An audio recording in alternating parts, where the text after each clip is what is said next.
My hair's all faded, so that's annoying. Anyway, that's not relevant. Hi guys, it's Kate here, aka BloodshotInk. About a week ago, I asked you guys if you had any questions for me. I'm going to answer some of them. I don't know which ones yet. I haven't really planned ahead because I thought it would be more fun for you guys to watch me struggle trying to come up with the answers on the spot. So we'll see how that goes. Also, I'm really anxious about pronouncing people's usernames. So if I'm not 100% certain, like if it's not a name, like a word that I recognize or like say in everyday life, then I might just like not say your username. I'm really sorry. But I'd rather not say it and offend you than say it wrong, even if that doesn't offend you, because then I'll worry about it forever. So that's what I'm going to do. Okay, first question is from Don. I'm not going to say the second half of your username. I'm going to assume that's your name. I'm so sorry. Anyway, the question is, are you interested at all in drawing? I do like drawing, but I suck at it. I always have. The only drawing I really do is this this book by Pantone, The Colour Playful. Pantone has like the outlines of bodies so you can draw fashion, and then it'll have a suggested colour palette, and then it has like a directory of different types of clothes, which I ignore. But having the bodies already formed means that I can work out my fashion demons, because I love fashion. I know you can't tell to look at me, but I do. So I do that, but I suck at drawing, and I always have. I love stationery, so as soon as I put a pencil mark or anything on a piece of paper, I'm like, well, I've ruined it now. So that doesn't really work for me, so I am interested in drawing, but I suck at it, and so I don't do it. I mainly take photos, although my camera is now broken, which is deeply upsetting. I'm hoping it's just the lens, but either way, I can't currently use it. And I obviously write, so I hope that answers your question in an erratic and helpful way. I'll see what the next question is. Okay, Frankie Dead. If you could take one book and one album with you to a distant island on which you would live cut off from all other civilization, what would it be? And is this too much of a cliche? Well, that's two questions. Firstly, no, it's not too much of a cliche, because I like answering questions. They're fun. The album is easy. The album would be August and Everything After by Counting Crows. It's been my favourite album since I was about 10, and I'm now 28 as of 2 days ago, so that's disturbing. So like 17 years. Oh my god, that's a long time. I've been listening to that album since childhood, and it's beautiful, and it inspired a lot of my writing, particularly the song Omaha, which has like the same phrasing repeated, but each time it's slightly different. And if you like my work, you might notice I do that quite a lot, where I'll have the same sentence and then change one word. So that's a trick I learned from them, and now I'm giving it to you. So that's upset. I probably shouldn't be sharing all my like deepest secrets, but fuck it. Okay, so I've answered that question. My friend Ricky, aka Chrome Antenna, he asked me a bunch of questions because he's great at questions. So I'm just going to pick randomly from his questions, because I don't know if I'll get through all of them before time runs out. So, okay, favourite writers. Oh god, why did I pick that one? I should have prepared. Okay, well, obviously Shakespeare. I'm a huge Shakespeare nerd. Stevie Smith is my favourite poet. Her poem, Not Waving But Drowning, specifically is my favourite poem. The pressure. I like Pratchett, Tolkien. I read a lot and then go, huh, and just sort of continue with my life. The book that's had the most impact on me recently was The Glimpse by Claire Merle, I think it was, which is about a society divided between those who have genetic predispositions for mental health illnesses and those who didn't. And then it turned out that the test was bullshit. But I found that really interesting, and it also sort of examined the idea of terrorism, like from the point of view of a terrorist trying to take down this government, but the government was corrupt. So you were on the side of the terrorists when you're reading it. That makes it sound a lot harder than it was. It's a young adult book, and I found it very interesting because it sort of humanizes protesting and revolution and makes it seem like something that sometimes you have to do, which obviously with like the Arab Spring and stuff, we're all like, oh yeah, that was great, but often in my country, in the UK, we're made to think of any behaviour against the government as bad. So I found that very interesting in a young adult book, and the fact that it was related to mental health, which is a huge passion of mine, made it even better. I am going to shut up now. I don't know how to answer the favourite writers question. There are millions, but mainly what I'll do is I'll read one thing by a writer and be like, that was great, and then never read anything else by them. So I don't really have a favourite writers. I can get lost in a world and love it there, and then just leave that behind and try and experience something else. But I do love Discworld. It is somewhere I keep going back to because I love it. Okay, I'm going to shut up now. I'm so nervous. Okay, Max Nort. I hope I said that right. I'm sorry. What role does back play in our sense of touch? What role does our back play? I was going to say that's. I mean, okay. What role does our back play in our sense of touch? He said it was a research question, and I did actually look at this a couple of days ago and think, do I want to research it? And then I was like, I think it'd be more fun not to, and just to make it up.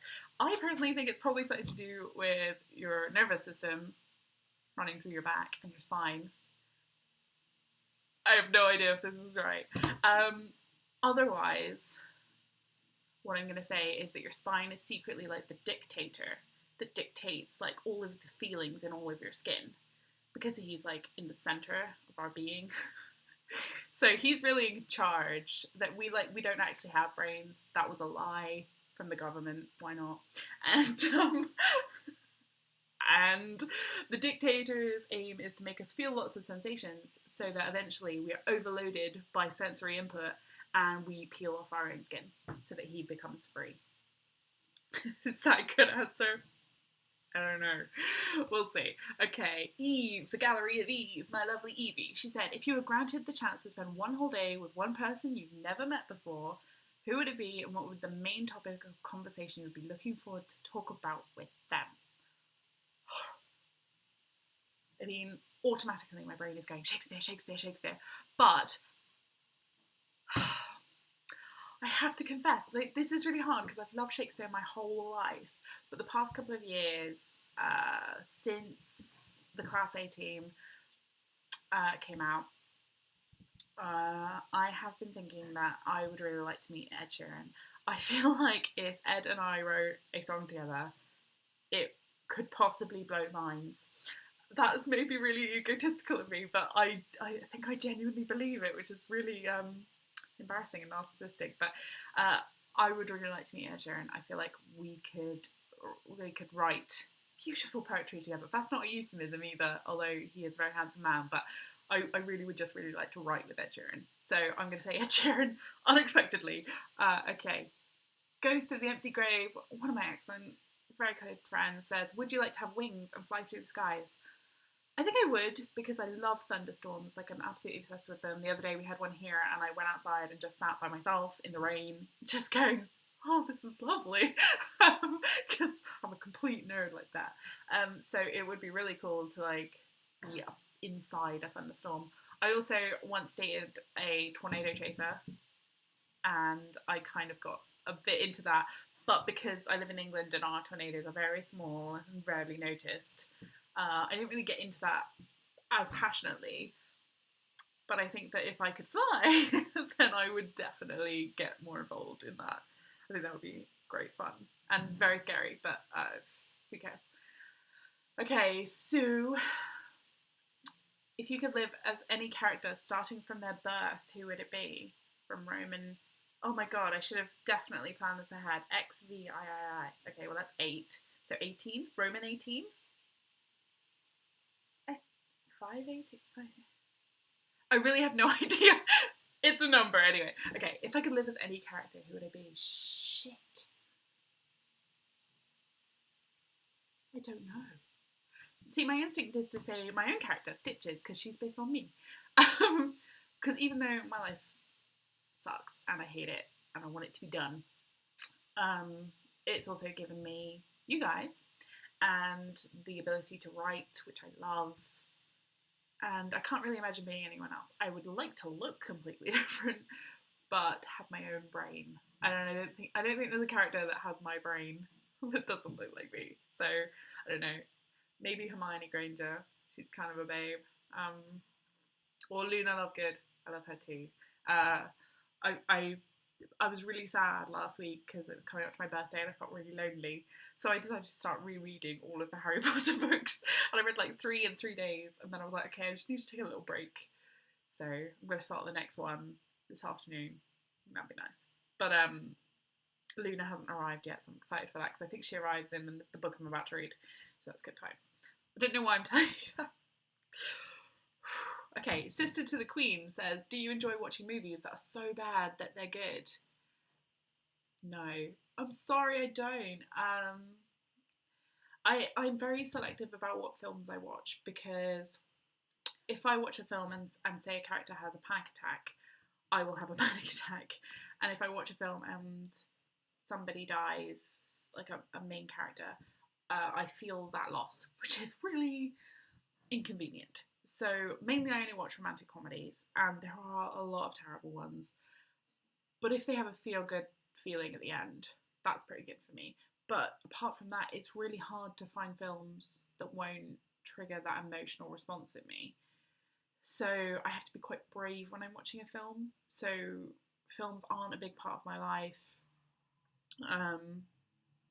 currently. And when I do watch a film, I've usually done a fair amount of research and I have a reason to be watching it. Like it's a favourite of a friend or there's something about it, like it's related to a book or an idea or a concept. The lawnmower is outside now. That's loud. I don't know if you guys can hear that. But whatever. I live on campus and they're currently like, there's scaffolding outside my window. And I don't know what they're doing because that's not my place to know apparently. But we'll see. Funeral Rose Tea Party, which is a great name, said, what's something you are inexplicably attracted to? I'm really glad I got through that word because I thought I would stutter. Inexplicably attracted to, not necessarily in people. Okay, so stationery. I am a complete stationery addict. I have like drawers and drawers of pens, and I love to buy notebooks. And as soon as I write in them, they're like useless to me. I'm like, oh, well, this is ruined. Like, what I'll have written in one page, and I'll be like, oh, everything is terrible now. In fact, it was my birthday 2 days ago, and I got some money from my grandparents, and I was like, what should I buy? And I bought like 3 little vases because I'm a grown up now, and a notebook. I was like, oh, I love it. It's beautiful. But like the notebook was, I think for the 3 vases together, they were £9. The notebook was 8. So like a disproportionate love for notebooks and all that kind of things. In people, whenever they talk about something they're passionate about, that I love. I have often like just fallen crazy in love with somebody because they're talking about something they love. I'm looking at my stationery drawer now. I'm wondering whether or not to show you. There's like stickers and stuff in here. There's paint.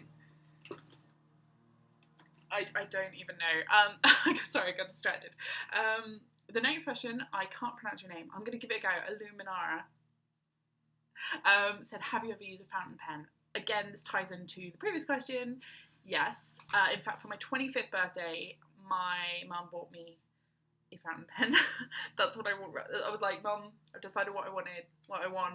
Like, to become a grown-up with. I'd like a fountain pen. And she was like, oh.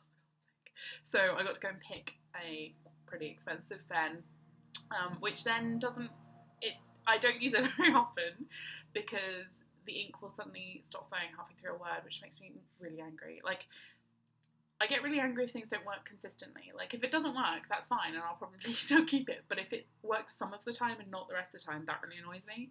Like the internet. I'd rather the internet would go down than work half-assed. So, the fact that the pen doesn't work perfectly really annoys me, so I rarely use it. But I do use it, with bright purple ink, because why would you not? That's the question. Okay, we're at 50 minutes, so I'm going to stop. Bye.